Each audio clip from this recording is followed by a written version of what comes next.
Welcome, Jason. Thank you. Thank you for having me, Trisha. Yeah, today we have Jason DeGray. Did I pronounce that correctly? You did, yes. With us. He is a fantasy author, and he's going to tell us all about his book. Yeah, thanks. Yeah, just launch into it, I guess. Yes, that sounds great. Great. All right. Well, yeah, I'm not strictly a fantasy author. I like to think of myself more of a as a speculative fiction author, right? I like to hop around genres depending on, the story that pops into my head, right? It can take place in many different ways in many different places, and so I like to um, not limit myself too much in that regard, right? But the books that I have out now are actually the Ruined Man series, and the second book is going to be coming out here soon, in around May sometime. And this is very much an magical realism kind of urban fantasy-ish type of book that is actually set in New Mexico. And because of, you may remember all the magical places that are here. And so, this is a place that whenever I grew up here. I grew up in Roswell, um, around there and all the weirdness and everything that entails. But and the name of the state is the land of enchantment. I mean, there really is a lot of magic and that kind of stuff from all different types of cultures and history that goes back a very long time here. And so, I really was inspired by that whenever I started writing the Ruined Man stuff, and I really wanted to be able to showcase that, for other people, and give the people from here something to read and and maybe connect with on that level, because one of the big complaints that people that are here, that live here, that have grown up here for any amount of time, they like to call it the land of entrapment, right? Because you can never leave, and then you just get stuck here, and this type of thing. And I'm like, well, maybe that's true, but it's probably true of anybody wherever you grew up. But there really is a lot of beauty and a lot of magic here to go out and find and explore. And so that was kind of my two-pronged goal here, with setting the Ruined Man series here in New Mexico. And what is the premise of the series? Well, it follows the story of this guy named Victor Wolf, and in the first book, The Ruined Man, he's a detective with the police department, right? And him and his partner creep up on these evil cultists, and these guys are summoning a demon. Well, they Wolf and his partner Barber kind of break the spell, and in doing so they let the demon out, and it kills most everybody, but leaves Victor very scarred, right? And really like connected, I guess, with the demon after that. And so he is learning about his new abilities, and learning how to live life and things like that as a ruined man, while chasing down this demon that is trying to elude him and step into the world, I guess, as it were. And so that's kind of the premise here, around the Ruined Man in a nutshell. Neat. Well, I was thinking that being trapped in New Mexico doesn't sound so bad to me, but I guess maybe any place you grow up doesn't seem. It probably seems special, but it probably doesn't seem what's the past, maybe exciting, because you grew up there and it, so it doesn't seem exciting. Like, I grew up in South Georgia, and a lot of times I would think, oh, I don't want to stay here because I know what this looks like. I want to go somewhere where it's new and it's adventurous, right? So right, exactly. I think we really have to, that's part of growing up, is going out and exploring and seeing new places and things like that. It's not until we get older that, I think that we really start to be like, man, I really miss that place. And all the good times I had there and all the wonderful things and, and stuff like that. So yeah, that comes later after we've gone out and seen all these other types of places and been like, man, there's really nothing special here either. And it's just where I'm at now. And yeah, it's definitely like that. But I think New Mexico, like I said, in particular, has a lot of great history and places to explore like that. Because uh, yeah, the tagline for the ruins, man, is magic is real, and so I really wanted to bring that out. I really wanted to show that, and so that was my goal. That sounds like a really fun series. It also sounds like this is not your first series. So can you tell us about your other work? Oh yeah, well, I did write a fantasy adventure novel. This was my first novel that I wrote back in 2008. Whenever the was it self-publishing boom was happening, and and so I had written a fantasy adventure novel that was heavy on the satire, and that's it's my first book, so it's I love it for that, but every once in a while I'll pull it off the shelf and open up to a random page and read a bit. Man, you have come a lot farther since that. And I am currently working on a sci-fi series, a deep space colony type of sci-fi series that, man, it's been giving me a lot of trouble though, this writer's block with just these certain scenes, and I can't get past these certain scenes, so it's really been holding me up. I only need like 10,000 more words to finish the book, and maybe that's what it is. Maybe it's becoming a monster in my head now, and I can't get past it because of that. And I'd written a novel last year that was out last year called Eve, and this was kind of a dystopian cyberpunk novel. And then I have some novellas uh, out as well, and a collection of plays. Oh, interesting. Yeah, yeah. Wow. So it seems like playwriting would be really different from writing books. It is, and I started writing plays because years and years ago when I was in college and we just graduated college, me and a group of friends got together and we formed this independent theater group in Lubbock, Texas, and so I wrote plays that we would perform, and so that's where most of those plays come from. Is from during that time, and it was a definite like switch over whenever I was like, I'm going to sit down and write a novel, trying to figure that out, because the plays is basically just supposed to be dialogue and very light on the description and stage direction, because the directors like to have room for their vision and and whatnot. And so I would send out my first drafts of the saga of Seamus, my fantasy adventure, and oh, I need more description here.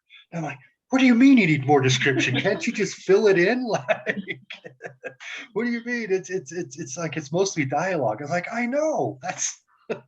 So yeah, the filling in the novel and filling out that that process of adding that description and and that setting and and all that type of stuff that's you don't have to rely on as heavily with plays and stuff like that was definitely one of my biggest struggles in moving over into novel writing for sure. Interesting. Yeah, I think my first work was like that as well, because I was writing it as I was seeing it in my head. Like I was writing it as I was seeing a movie.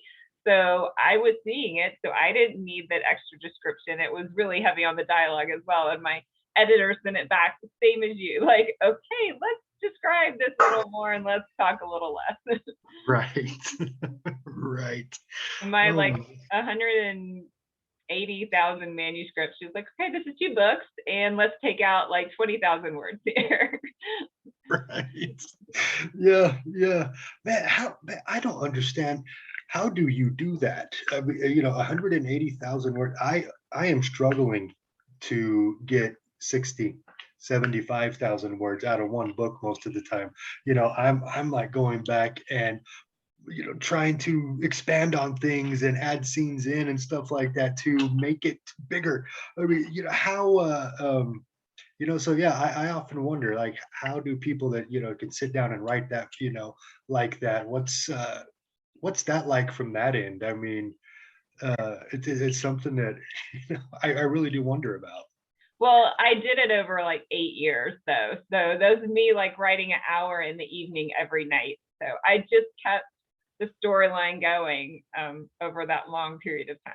So it wasn't, I don't know that I really had, I mean, I had a certain beginning and end in mind, but I was just having fun writing it. And I wasn't even thinking of publishing it when I was writing it. So I was just enjoying doing it for myself sake.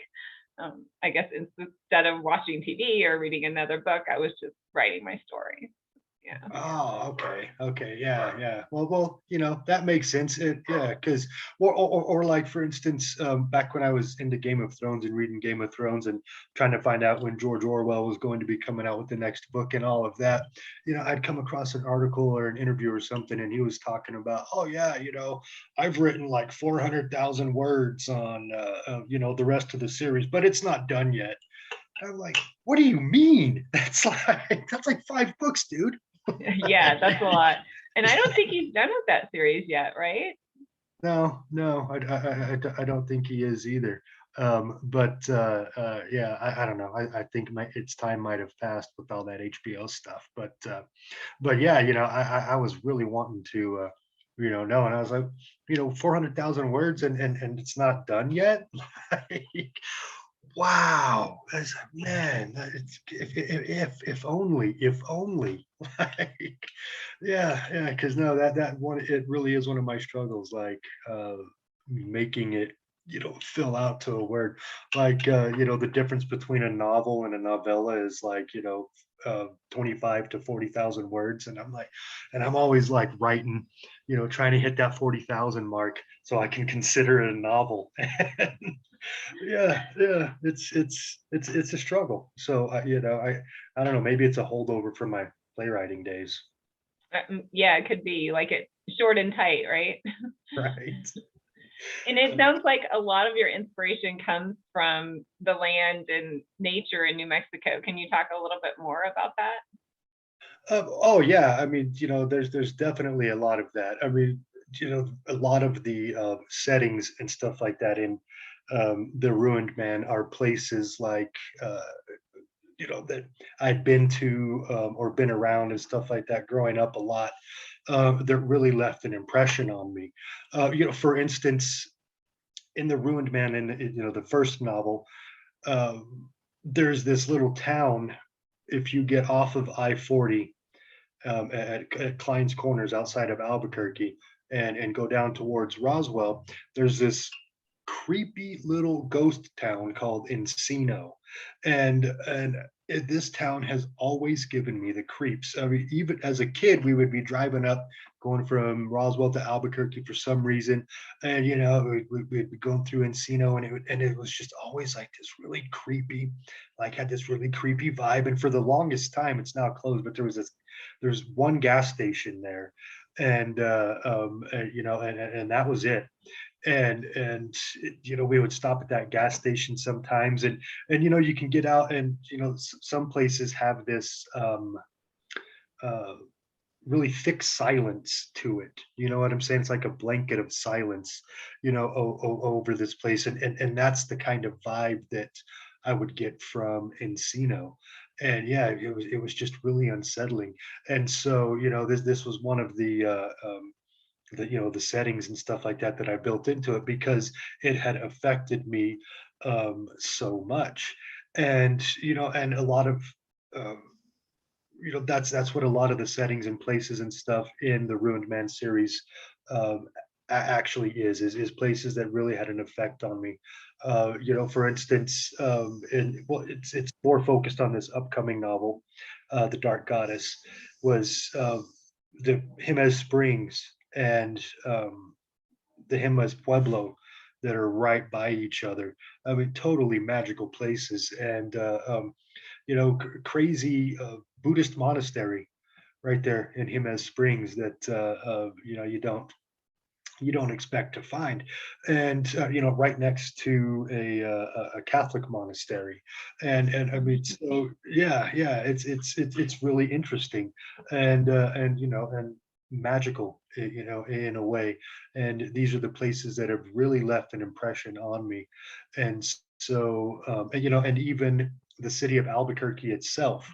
Um, growing up in Roswell, I mean, this was always the place that we wanted to come, and for the big city type of thing, we would come up here for whatever reason, and so it always had that kind of vibe to it. Well, when I moved here in 2008 from Lubbock, it I was really able to explore and tap into the energy of the city itself, and it's something that was actually a very unique energy that I talk about in Ruined Man, because I've been over a lot of places. I've been all around the United States, and this place in particular has a very unique and potent energy. I think I call it like the last of the Wild West, really, because you have so many different people and cultures all converging in this one place right here in the middle of the desert, and it's uh, you know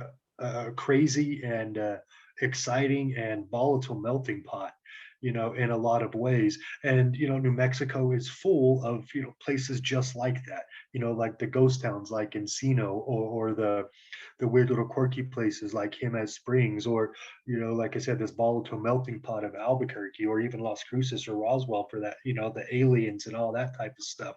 I mean, Billy the Kid and the Lincoln County Wars in Ruidoso and Lincoln and all that type of stuff. There's just so much here to tap into and build from, and so yeah, that's the approach that I took with it. And in The Ruined Man, does he finish his quest, or does it continue into the second book? Oh, it continues. It kind of continues into the second book, and um, the the story ends um, in the Ruined Man, but it doesn't necessarily end on a high note. But that's because it moves into the second book, where the everything comes to a conclusion, I guess, and all of those loose ends at the end of the Ruined Man kind of get tied up in this second book, The Dark Goddess.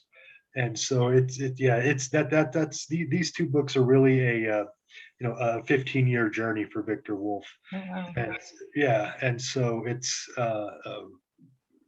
yeah, it kind of, it can seem like a cliffhanger at the end, but the Dark Goddess, I'm telling you, if you've read The Ruined Man and you're like, man, everything just kind of like, gosh, that was a really disturbing ending, and I said, well, keep reading, read the and all of that stuff comes to light, and gets tied up there at the end, all of the, like I said, the questions and the loose ends.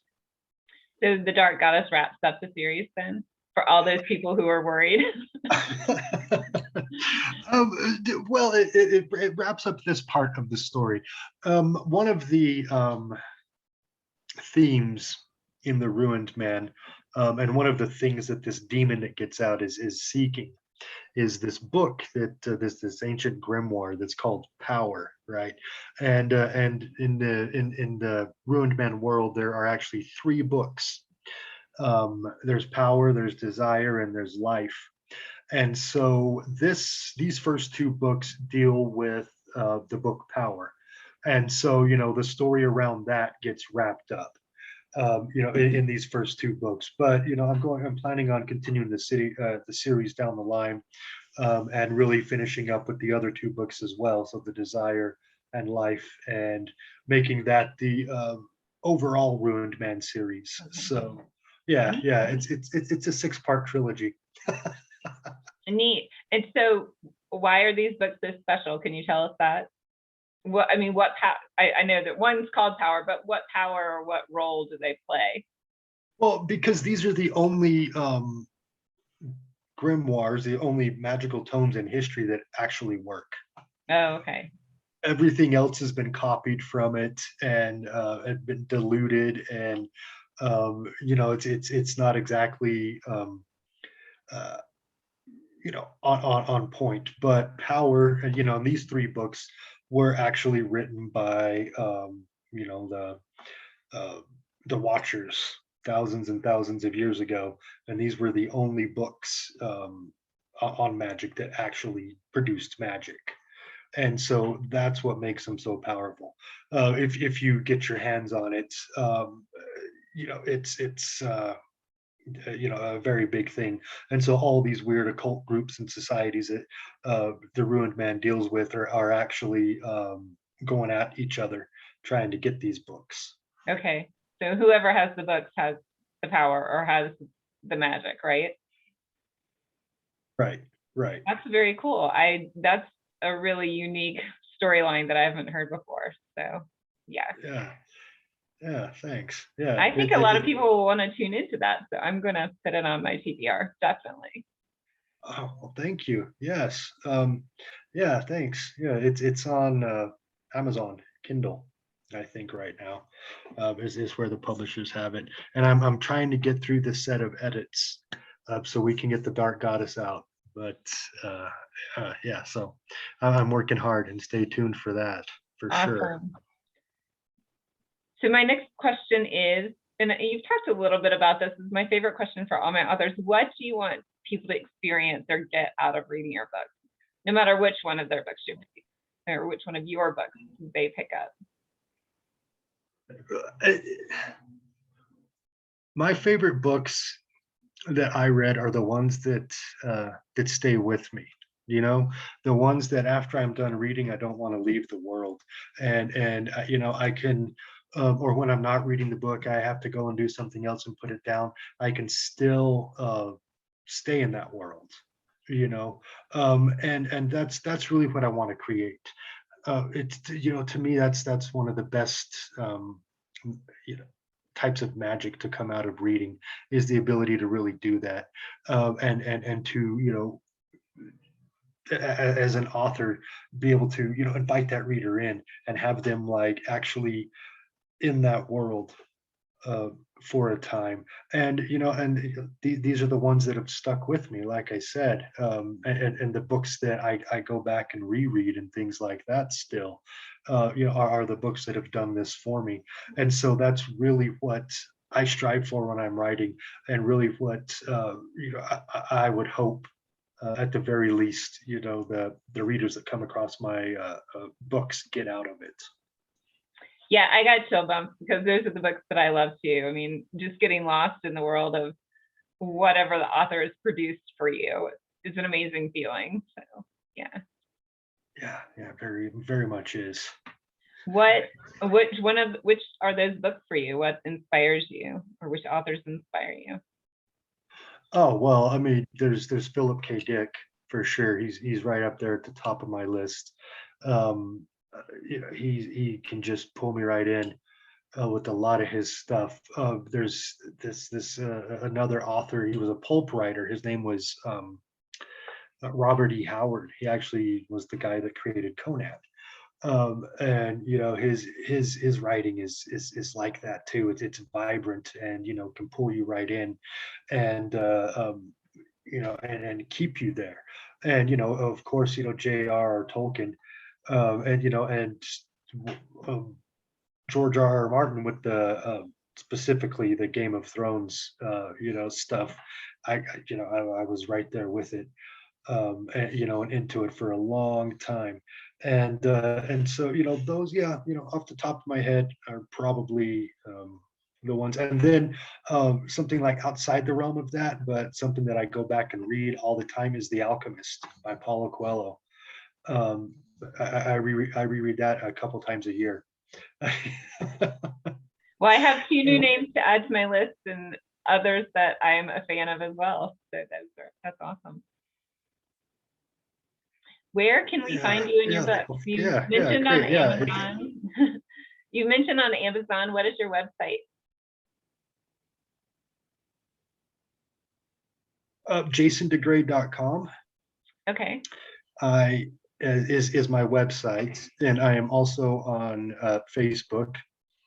I have a reader group on Facebook as well called Weird Worlds. Okay. And that's pretty much where I'm at. I don't get around on Twitters or Instagrams or things like that very often. So when I'm online, those are my spots. Awesome. And so yeah. Sorry. Yeah. Oh no, I was going to say it. And the Ruined Man series is going to be exclusively on Amazon because the publishers I'm working with now, that's what they want. But the other stuff you can find, my books Eve and Absolutely True Retellings, and those other ones are everywhere. So Barnes and Noble and whatnot. Fun. And I'm assuming people can follow you on Goodreads and BookBub and all those fun places as well. Oh, yes, those places as well. Thank you.